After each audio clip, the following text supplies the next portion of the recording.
Bonjour à tous, j'espère que vous allez bien et bienvenue sur Fight Minds. Brian, comment vas-tu? Ça va toujours bien. Toujours, ça fait longtemps. John?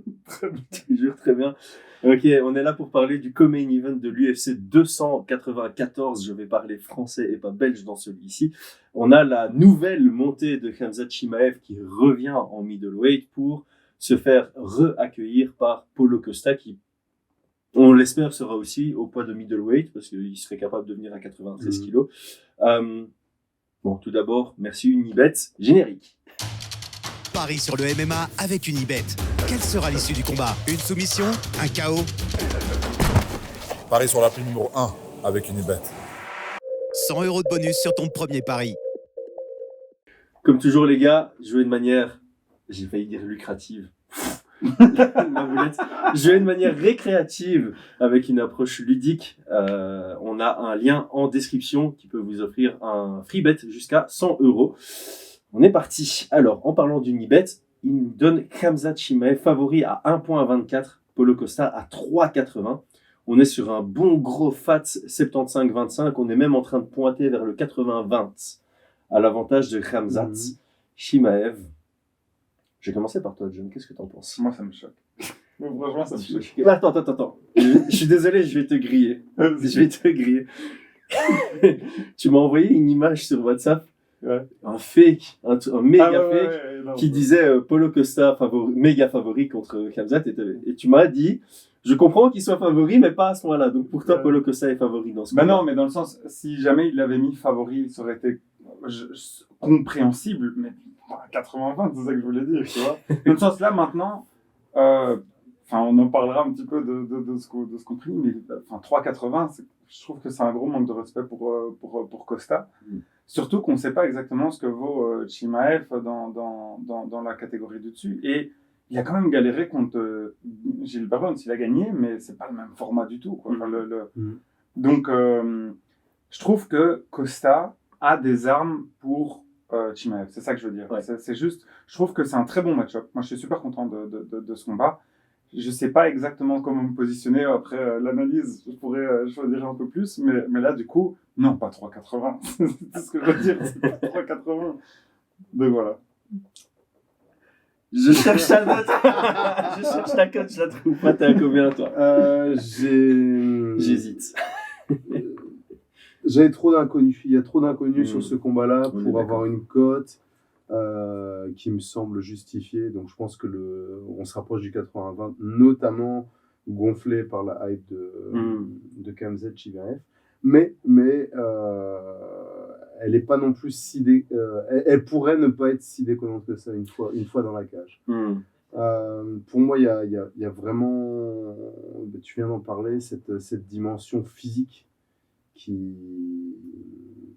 que Chimaev va devoir rencontrer face à Costa et qui est pour moi une grosse inconnue.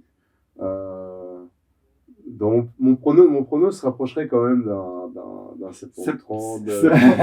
79-21. C'est abusé le 80-20, mon gars. J'ai une belle victoire de Chimaev, mais je suis incapable ça pourrait être 60-40, ça pourrait être 80-20. Ouais, c'est marrant parce que moi j'ai écrit, je vais lire, ça va être chiant pour l'auditeur, mais je vais essayer de lire avec de l'intonation. Moi je trouve que le 80-20 ou même le 75-25 c'est de l'abus. Je suis plus sur un 65-35 pour Khamzat. Je peux clairement le voir imposer son jeu habituel et avoir un combat qui ressemble à un 90 ou un 95-5 parce que takedown dans les 10 premières secondes, ce sera d'ailleurs ma question. Mais je peux aussi voir un Paulo Costa bien préparé à ça et transformer le combat en guerre comme Khamzat contre Burns et s'imposer en submergeant Khamzat de pression et de volume. Donc, je te rejoins à fond, c'est trop compliqué de juger. C'est une tellement grosse opposition de style que tout va se jouer sur certaines réponses qu'on aura au début de combat. D'ailleurs, 4 des 6 combats de Khamzat à l'UFC, il y a un takedown qui passe dans les 10 premières secondes. Et dans chacun de ces combats à l'UFC, à part contre Merskart qui finalise en 13 secondes, il shoot sur un takedown dans les 10 premières secondes. Contre Burns, il shoot aussi un takedown, c'est juste qu'il le prend. Je crois qu'on aura des réponses très rapidement dans ce combat. Je crois que dans le premier round, on aura déjà une bonne direction de comment ça va finir. Mais c'est ça. Et donc, ma première question, j'ai déjà mes réponses, mais j'ai quand même vous la poser parce que c'est écrit sur mon board et je suis obligé de le suivre. Est-ce que Khamzat va shooter dans les 10 premières secondes, encore une fois? Et si oui, qu'est-ce qui va se passer? Précisément.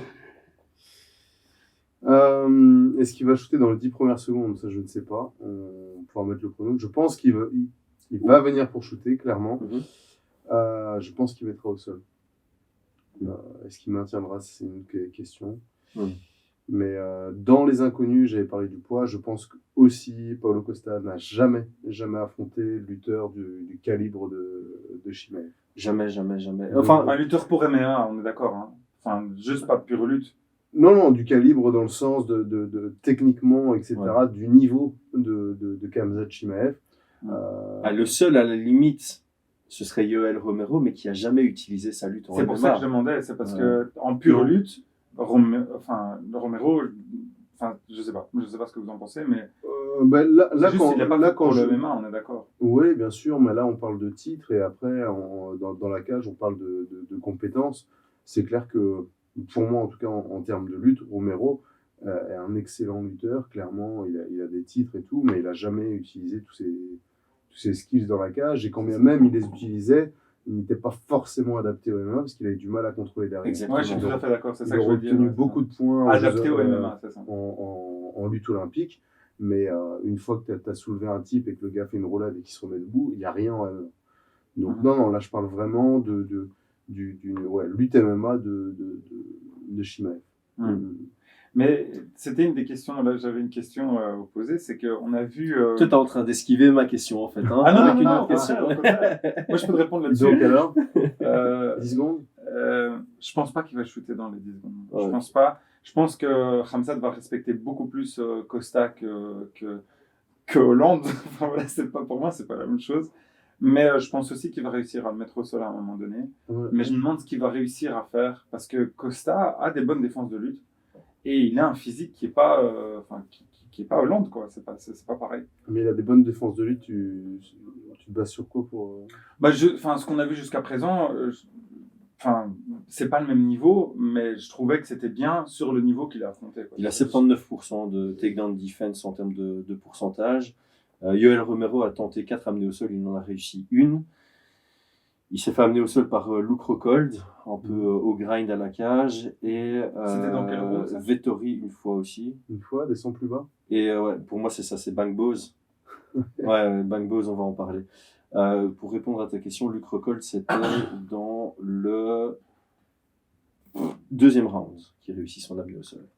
En altitude avec la fatigue. C'est Johnny Hendricks qui a tenté aussi, peut-être. Alors, Johnny Hendricks, est-ce qu'il a eu le temps? Ah oui, c'est quand même dans le deuxième round. Il a tenté le mec, 4 fois. 4 tentatives d'amener au sol. C'est un ancien welterweight. Enfin, tu diras Khamzat aussi, mais Khamzat, c'est un ancien welterweight, oui. Vrai mideux. Non, mais moi, je me suis basé là-dessus. Personnellement, je suis Chimaev avec le niveau. Enfin, je m'imagine avoir son niveau, je vois comment il défend. Je le respecte pas en lutte. Hein. Ouais, pareil. Je le respecte pas en lutte. Je vais pour le mettre au sol. Clairement. Ouais. Pour moi, sa défense, elle est surcotée par des pourcentages qui ne reprennent pas en compte le contexte, l'adversité. À partir de quel moment ils ont tenté de le mettre au sol. Et c'est pour ça que je pense pas que Costa. Enfin, après, il a des lourdes jambes, hein, clairement, mais. Ouais, après, voilà, Bangbo, ça remonte quand même. C'est un combat qui date de. J'ai la date ici. C'est où que c'est noté la date sur UFC Stats? Il faut que je fasse précédent, désolé les amis. 2017. Donc, il a probablement progressé depuis, mais c'est clair que quand tu vois ça, tu vois des belles ouvertures pour Khamzat directement, quoi, d'entrée de jeu, de shooter. T'avais des questions? Oui, j'avais une question. Il y a une sortie de Bonical il n'y a pas tellement longtemps qui disait qu'en fait, Chimaev, son niveau était vraiment nul. On est d'accord, je ne parle pas que son niveau soit vraiment nul, mais ce que je veux dire par là, c'est vous pensez quoi de ça? Est-ce que c'est sa propre promotion? Est-ce qu'il y a vraiment un niveau tellement différent entre celle de Bonical et Chimaev? Je suis trop curieux. Mais... Bon, il prépare son combat contre Chimaev, je pense. Oui, et puis... Je peux pas dire que sa lutte est mauvaise. Hein. Et puis, il parle de quel type de lutte, tu vois? Est-ce que s'il dit cette lutte MMA est mauvaise, bah non, elle parle pour elle-même, tu vois. S'il parle du principe, si je faisais un match de lutte contre lui, je lui roulerais dessus, elle est mauvaise. effectivement, il n'a pas été sélectionné pour les Jeux Olympiques. Peut-être que c'est une vérité, mais on aurait vu. Oui, c'est Non, ça. je pense que c'est pour vendre, clairement. Ouais. Et pour nous, en tant que youtubeur, on se dise, on fasse une petite vidéo, qui est la meilleure lutte, tu vois. Mais c'est tout, tu vois. Non, parce qu'il avait été fort, si je me rappelle bien, ces termes, c'était il y a des enfants de 12 ans qui font ce qu'il fait en Oklahoma ou un truc comme ça. Enfin, vraiment, il était très très fort. Et étant donné qu'il y a des spécialistes qui le jugent, j'étais vraiment curieux d'avoir votre avis sur cette partie-là, quoi. Bah, je pense qu'il extrapole, effectivement. Il dit, ok, si Khamzat venait en lutte, c'est folk style. Ouais, par exemple. Voilà, en folk style. Peut-être qu'il se dirait, peut-être que là, il se convainc et il a peut-être raison de dire que il n'a pas un niveau international comme Bonica l'a pu avoir dans son pédigré en lutte. Mais en lutte MMA, tu peux juste pas dire que Khamzat a une mauvaise lutte MMA. Maintenant, c'est vrai qu'on peut mettre une astérisque. C'est vrai que quand il est tombé contre une grosse ceinture noire, il n'a pas pu imposer sa lutte contre Gilbert Burns. Ouais, après.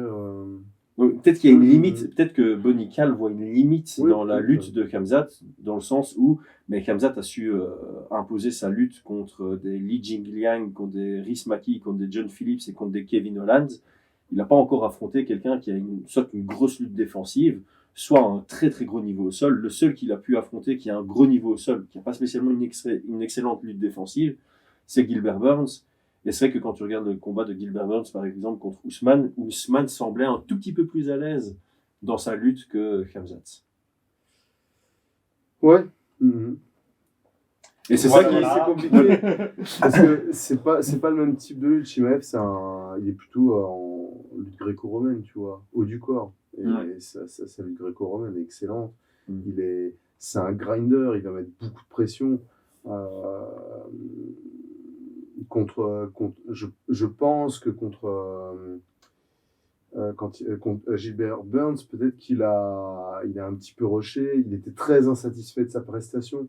Je pense que quand on est aussi insatisfait de sa prestation, c'est souvent qu'on a fait des erreurs, qu'on a fait les mauvais choix, tu vois. Ouais. Donc, non, là-dessus, quand tu vois la manière dont il trouve l'espace pour mettre au sol, comment il va gérer le centre de gravité de ses adversaires, c'est du très haut niveau, non, c'est du très haut niveau. Ouais. Ok, on va passer à la suite. On va faire rapidement force et faiblesse d'un côté et de l'autre, et puis stratégie, mais on est sur une opposition de style tellement forte que, au final, ça va passer assez vite. Donc, comment est-ce que tu décrirais le style, toi, quand tu regardes justement en tant que fan, avec ton œil vraiment pur fan, Khamzat, quand tu le vois, ça te... ultra agressif. Moi, c'est vraiment hallucinant. La pression qu'il met, c'est fou. Enfin, j'ai jamais... Je me rappelle, pour moi, les deux combats, c'est Li Jingliang et Kevin Holland. Ce qu'il arrive à faire, c'est juste... On dirait que c'était des amateurs, quoi. C'est hallucinant. Et je trouve qu'en fait, son striking est un peu dévalué. On pense toujours à son grappling, mais en fait, apparemment, je crois que c'était Clément Marcoux qui disait qu'il a une force incroyable aussi. Je ne sais pas exactement comment ça va se traduire sur la catégorie de dessus, face à quelqu'un qui pèse aussi lourd, mais je me demande comment ça va se passer d'un point de vue striking. Mais voilà, je sais pas exactement. Je trouve qu'il est vraiment bon. Peut-être parfois brûlé donc on l'a vu avec Gilbert Burns, il écoutait pas Brûlé son grand-mère. C'est à chaque épisode. Du coup, mais elle est bonne. Merci. Elle a improvisé celle-là. Donc du coup, je trouve que il y a peut-être en termes de cardio, je me demande s'il n'y a pas quelque chose à faire. Sur un 5 rounds ou s'il y a autant d'intensité, etc., je me demande comment il sera à la fin, mais il n'y a pas autant de weight cut, ce qui va peut-être faire en sorte qu'il sera beaucoup plus à l'aise aussi, donc voilà. J'ai l'impression que Khamzat, c'est le genre de gars qui va toujours aller à la limite, donc c'est pas parce qu'il monte de catégorie de poids que son cut sera plus facile, il va juste de nouveau aller à l'extrême dans un cut dans une autre catégorie. Je sais pas ce que t'en penses, toi, Brian. Ouais, je pense. C'est un 3x5, hein. Mais c'est ce que j'allais dire, c'est de nouveau dommage que c'est un 3x5. Mais ouais, c'est dommage que ce nouveau je pensais que c'était un 5x5. Non. On n'aurait pas la même analyse là. Là, on n'aurait pas du tout, on serait pas du tout sur un 80-20, je pense. On donnerait plus l'avantage on donnerait plus de respect à Costa, je pense. Ah, moi j'étais sûr et certain que c'était un 5 rounds. Non, c'est super dommage, parce que le vainqueur pourrait être le prochain pour Strickland. Ah, ça change pas mal, ouais. Ouais, ça change pas mal. Hein. Ah, bah, Donc du là, coup, c'est un 85-15 pour toi, du coup. Comment tu... Ouais, Khamzat, je pense qu'on a fait le tour. Voilà, c'est quelqu'un qui shoot très tôt, qui a un jeu au sol qui est abusément élevé, parce que tous ceux qui sont en dehors du top 10, il les fait passer pour des amateurs. Ça, c'est factuel. Maintenant, quand on est dans le top 10, on n'a qu'une seule référence, c'est Gilbert Burns. Et voilà, il a eu du mal à l'amener au sol, mais il a réussi à gagner. Bon, c'est un peu controversé la décision, mais voilà, il a mis en difficulté Burns, il lui a tenu tête debout, il est allé à la guerre, il a montré qu'il avait un bon menton, un bon mental, et qu'il était compétent dans des situations chaotiques. Maintenant, je pense que contre Costa, c'est pas la chose à faire. Je sais pas ce que tu en penses. Ouais, tu peux en profiter pour faire un rapide profil sportif de Costa et en même temps répondre à la question. Donc Paulo Costa, on pourrait le présenter comme plutôt plus un kickboxer quand même. Ouais. Droitier. Étrangement très, très volumineux musculairement parlant. Début de carrière, je trouvais qu'il avait un bon cardio. Je trouve que c'est moins le cas avec sa prise de masse de ces dernières années. Avec le vin rouge. Quand il a changé le cycle juice en Red Wine. Voilà, il utilise bien son jab, il utilise bien ses kicks, les calf kicks, les kicks en général. S'il commence à toucher, il est capable de finir ses adversaires. Une défense de takedown honorable face à des gars qui n'étaient pas venus à la base pour mettre au sol. Donc là-dessus, il a un bon timing. Voilà, moi sur ses faiblesses, c'est son cardio sur ses derniers combats que je trouvais assez limité entre guillemets. Mais attention, parce que Luke Rockhold c'était en altitude. Et non, c'était contre Vettori. Ah ouais, Vettori, parce que c'est un 5 rounds. En fait, je trouve que Vettori, justement, vite fatigué, moi. Mais vite fatigué, mais qui tenait la distance. C'était ça, il respirait dès le début avec. Moi, je suis en train de regarder, parce que le dernier round, enfin, je me souviens plus des détails du 5e round, mais il envoie 45 frappes qui touchent, quoi. Vettori en envoie 31. Ouais, peut-être, mais en tout cas, dans sa manière il prend le dernier round. De bouger, je le trouvais. Sur les autres combats, je le trouvais bien plus frais, bien meilleur. Et là, après le premier round, je le trouvais déjà avoir les jambes. Enfin voilà. Mais par contre, je te rejoins. Depuis sa défaite contre Adesanya, tout simplement, j'ai l'impression qu'il y a eu un truc au niveau mental qui a lâché. Et il n'est plus prêt à faire tous les efforts qu'il faisait avant. Et c'est vrai que dans son ascension pour le titre, il a été incroyable. D'ailleurs, beaucoup de gens le voyaient comme un vrai challenge pour Adesanya.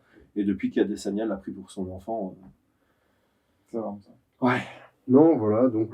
Et pour répondre à ta question, c'était sur Chimaev, s'il devait mettre autant d'intensité, c'était ça? La question juste avant. Ouais, que si ça reste debout, c'est pas dans son intérêt de partir à la guerre contre Costa.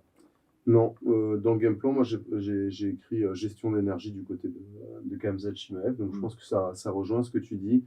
Je pense qu'il avait fait l'erreur face à Gilbert Burns de vouloir ne pas le respecter du tout.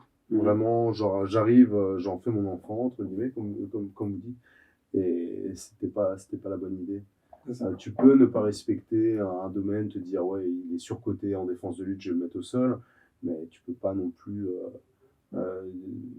sous-évaluer un niveau général, une volonté de gagner, ce genre de choses. Donc je pense qu'il aura vraiment un travail à faire sur la gestion de l'énergie. Parce même si c'est en 3 rounds. En plus, si ça reste debout, on part du principe que Costa mettrait la pression. C'est un peu son style, c'est d'avancer, mettre de la pression.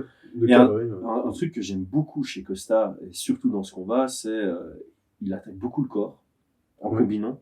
Et le deuxième truc que j'aime beaucoup, c'est que c'est un des rares combattants en MMA qui est capable de boxer derrière un kick. Il engage l'action sur un kick, et puis qu'à sa distance, ça lui permet de bien cadrer. Donc il va cadrer son adversaire, envoyer un middle kick en collision, et ça lui permet de se rapprocher et d'envoyer une combinaison derrière. Le dernier point que j'avais noté moi sur Costa, c'est cette fausse idée, je le répète à chacun des podcasts, on a l'impression qu'il frappe fort. Il n'a jamais mis de KO sur une frappe. C'est quelqu'un qui met des TKO. Et je trouve que c'est toujours important de le rappeler, parce que son physique fait qu'on croit qu'il a vraiment le knockout power. Il l'a peut-être, mais il l'a jamais prouvé. Il l'a jamais prouvé. Et donc c'est quelqu'un qui a besoin de mettre du cumul, du volume dans ses frappes pour pouvoir s'imposer. Mais je pense pas que ce soit un besoin, hein. Je pense que c'est techniquement, pour moi en tout cas chez les boxeurs, souvent une question de maturité et de niveau. C'est que c'est très difficile de mettre KO sur un point, c'est souvent un petit peu dangereux. Ouais. Lui, il va construire son jeu, il va construire son finish tout simplement, il va toucher comme tu l'as dit avec des combinaisons, il va cadrer et une fois que la proie est ferrée, ben, il vient combiner jusqu'à le terminer. C'est ça, il Et ça suffoque. rejoint, En fait, ouais. il suffoque debout et Khamzat, il fait suffoquer au sol. Exactement. C'est deux oppositions. C'est vraiment des oppositions assez marquantes parce qu'il y a des points comparables, quoi. C'est vraiment genre, tu vas tomber sous un excès de pression debout contre Costa et contre Khamzat, bah, tu vas craquer limite en lui donnant ton coup parce que t'en peux plus et t'en as marre d'être en dessous de lui tellement c'est rude techniquement et en termes de force physique, il est au-dessus. Ouais. Je rajouterais juste un petit truc. Je crois qu'il est black belt, non, en jiu-jitsu. Que ça? Ouais. Fort probable. Fort probable, je pense que. Ouais, c'était pour compléter juste le profil.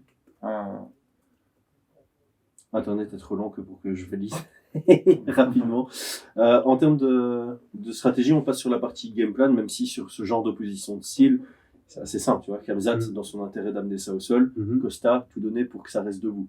C'est la base de la base. Est-ce qu'on a quelque chose d'autre au-delà de justement Paulo Costa, justement, mettre la pression? Tu mets un lutteur sur son pied arrière, bah, tu as plus de chances de voir venir ses shoots. Les shoots sont peut-être moins qualitatifs parce qu'ils sont peut-être plus télégraphés, téléphonés, avec moins de détails techniques, ce qui permet de mieux défendre. Mais moi, je confirme, il est black belt. Est-ce qu'il y a quelque chose? Moi, je trouvais que c'était intéressant, peut-être, la stratégie des kicks. Les middle, je trouve qu'il a des middle qui sont incroyables. Et je me demandais si un truc avec, un peu, peut-être pas à ce moment-là, mais à la Benoît Saint-Denis, franchement, j'ai l'impression que vraiment attaquer avec ça. Je crois que, vu son gabarit, je crois que et la puissance qu'il dégage avec ses jambes, je me demande si je n'essaierais pas de faire quelque chose avec beaucoup de middle. J'aime bien l'idée. Le seul truc, c'est de nouveau attraper les middle si le gars a un bon timing. Et tu peux pas faire la roulade qu'on aime bien de Chael Sonnen parce que la roulade de Chael Sonnen quand tu attrapes un kick, c'est bien quand toi tu es le lutteur face à un striker parce que tu offres ton dos et ce genre de choses. Mais quand tu es le striker, bah, tu as quand même un moment où tu tournes ton dos, tu roules. Si le gars à ce moment-là il accélère, il va pouvoir casser la distance. Donc voilà, les middle ils peuvent être envoyés, mais c'est un risque. Ça comporte vraiment. Il y a une composante de risque sur les middle. Je sais pas ce que toi t'en penses. Oui, bah, ça reste risqué. En même temps, tout est risqué quand tu es enfermé dans une cage contre Chimaev. Je vois pas directement d'entrée de jeu utiliser les middle. Je pense que ça peut être un peu prévisible, tu vois.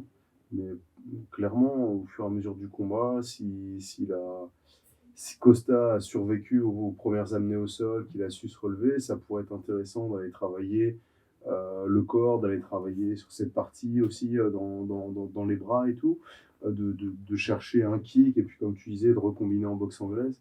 Je pense qu'il y a des combinaisons qui pourraient bien fonctionner. Ouais. Qu'est-ce que, juste, vous êtes Chimaev? Non, c'est Chris. Si vous êtes Chimaev, vous faites 2-3 tentatives, vous voyez que vraiment c'est très très chaud. Qu'est-ce qui se passe dans ce cas-là? Au grind, comme l'a dit Brian, tu as l'impression que le cardio de Costa diminue. Et Costa, on sait, ça reste un striker de base. Donc son cardio va diminuer plus il va shooter. Et je pense que Donc vous gardez la stratégie. Merab Dvalishvili style. Ouais. Moi, je craque pas. Je reste pas debout contre un Costa quand je suis Chimaev, je pense. Je sais pas ce que toi tu. Ouais, je pense pareil. Je pense que Chimaev, il devra mettre un petit peu son ego de côté, de vouloir prouver. Je pense que là-dessus, il doit. En tout cas, moi, ce que j'aimerais le voir faire, c'est grinder, c'est chercher le dos et étrangler, finaliser, quoi, clairement. Et vous pensez que Costa a la capacité de rentrer dans sa tête? Parce qu'on voit maintenant, il y a quand même quelques échanges. Est-ce que vous ne pensez pas qu'ils disent, bon, ok, on va aller au point pour faire ça? Moi, j'ai pas trop suivi. Je sais qu'il y a eu une altercation à un moment là, à l'UFC PI, mais là, je pense que. Ah non, il y a eu pas mal de trucs là. Il y a Costa balance des mèmes et des trucs. Je pense que Khamzat, il est pas du genre à se faire toucher par ça. C'est plus Costa qui pourrait se faire toucher par du trash talk. J'ai l'impression, récemment, l'impression, mais ici, Non, Costa, il a pris la voie maintenant de je suis un comédien et on en connaît un très bon en France qui est capable de gérer ce genre de pression. Du coup, non, je pense qu'ici, mentalement, les deux vont venir pour arracher des têtes à leur manière et on verra qui impose son style sur l'autre. C'est vraiment ça. Prono et préférence? Let's go. Let's go. Moi, je pense que Chimaev va s'imposer. Chimaev style, mais peut-être un peu plus tardivement dans le combat. Comme tu l'as dit, Paulo Costa reste une ceinture noire, donc je pense qu'il aura une capacité à survivre, mais je vois quand même un Chimaev trouver son chemin vers le finish, peut-être dans la deuxième reprise. Je serais pas surpris de me faire exploser mon prono et que ce soit complètement l'inverse parce qu'il n'arrive pas à l'amener au sol, mais voilà, il faut être noir et blanc. Sur la préférence, Costa Strickland me plaît. Costa Strickland me plaît. J'ai une préférence sur une victoire de Costa. J'improvise ma réponse là, mais là je viens de penser, tu vois, j'étais en train de penser, ok, lequel j'ai envie de voir se rapprocher de Strickland. Et honnêtement, Strickland contre Costa d'un point de vue purement MMA, pas d'un point de vue marketing. D'un point de vue marketing, je pense que Khamzat, Strickland serait plus intéressant, mais d'un point de vue ce qui se passe dans la cage, Costa contre Strickland, ça m'intrigue. Ça m'intrigue vraiment. Donc voilà ma préférence. On va chez toi. Ouais. Chez moi. Du coup, je reste sur ce que je disais. Je pense que on a les petits paris entre nous. C'est des unités, c'est pas de l'argent réel. Mais j'ai mis sur Costa, pas parce que je pense qu'il va gagner, mais juste parce que la cote, je crois que la cote pour moi est exagérée. Donc c'est juste cette raison-là. Je pense que Chimaev va gagner. Et j'ai une préférence. En fait, j'en ai pas vraiment, mais si je devais en choisir une et juste vraiment penser très loin, ce serait pour Chimaev. C'est toujours du coup, pour Chimaev, parce que je pense que ce serait intéressant pour l'UFC de manière générale d'avoir une vraie star. Et je crois qu'on n'en a plus beaucoup. Et je crois que de manière générale, c'est toujours intéressant d'avoir des gros noms. Et je crois que Chimaev a beaucoup plus cette capacité, surtout s'il gagne de l'être que Costa. T'as raison là-dessus. Ouais. Donc voilà. Pour les vues sur la chaîne, voilà. préférence Chimaev. Brian? Moi, je vois Chimaev l'emporter par finish au premier ou deuxième. Okay. Ah ouais, premier, deuxième. Hein. Ouais, premier ou deuxième round. Je pense quand même que ce sera peut-être plus tard dans le combat, plutôt le deuxième peut-être. Ma préférence, là je vais la mettre sur celui qui aura le plus d'ajustements à faire, et pour moi ça va être Paulo Costa. Ça me plairait beaucoup de le voir bien défendre et d'avoir été bien préparé, d'avoir compris un petit peu le jeu de Khamzat Chimaev, comment il attaque, pouvoir déjouer toutes ses mises au sol et pouvoir reprendre de l'espace, combiner, etc., redéfendre, reprendre de l'espace, prendre son deuxième et troisième round par exemple. Donc j'aimerais bien voir Paulo Costa se relancer un petit peu. Et enfin voilà, j'aime aucun des deux personnages en soi, mais là c'est vraiment sur le plan sportif. Et puis mais après voilà, sur le plan sportif, techniquement Chimaev, s'il lui roule dessus, je vais aussi beaucoup aimer parce que j'aime ce type de lutte, quoi. J'aime cette manière de combattre, donc mais je vais rester quand même sur Costa, qui fasse tourner, qui est underdog, tu vois. Ça me fait penser à un truc, j'aurais bien aimé voir Khamzat contre Leon Edwards, parce que je pense que Leon Edwards, techniquement, il aurait trouvé des stratagèmes justement pour contrer la lutte de Chimaev, et stratégiquement, ça aurait été très chouette à voir. Je pense que la base de la base, c'est vrai qu'on n'en a pas parlé dans le podcast et c'est intéressant, mais ce que Burns avait fait de base, c'était très intéressant, c'était d'aller chercher un maximum le 2-on-1, de contrôler un des bras de Chimaev, l'empêcher de venir loquer. Et donc ça, je pense que c'est la base que Paulo Costa devrait faire. Et donc j'aime bien ta préférence. L'explication de ta préférence, elle est cool. C'est si Costa gagne, comme c'est lui qui a le plus d'ajustements à faire, ça veut dire qu'il aura fait une belle performance et qu'en tant que fan de stratégie et de technique, cette victoire nous plairait particulièrement. Et j'aime bien cette façon de voir les choses. Et du coup, ça me descend un peu que Chimaev soit monté en middleweight, parce que Leon Edwards contre Chimaev, c'est un truc qui m'aurait vraiment bien fait kiffer, je pense. Quand je pense que c'était prévu, quoi. Ah ouais, Il y c'est a vrai. 4 ans, non 3-4 ans. C'est vrai, ouais, quand Edwards n'était pas assez actif et qu'il voulait le faire Ouais. sortir du top 15, ils avaient dit, ok, tu prends la flèche montante en punition, et ça s'était pas fait. Ça s'était pas fait, je sais plus pour quelle raison. Pandémie, et- peut-être. Hein Pandémie, peut-être, tout simplement.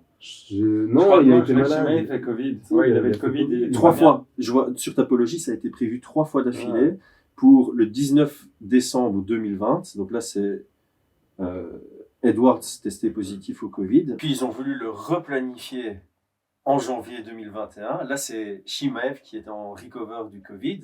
Après, ils ont voulu le replanifier en mars. Et là, Chimaev, en fait, il a eu le long Covid. Donc, ils n'ont jamais pu le faire. Ouais, Le combat qui n'a jamais eu lieu, quoi. ça va être incroyable, hein, surtout à ce moment-là. Surtout à ce moment-là. Ouais, parce que ça aurait été le 4e combat de Chimaev à l'UFC. Donc, c'est pour situer les gens, c'était après sa victoire contre Meerschaert.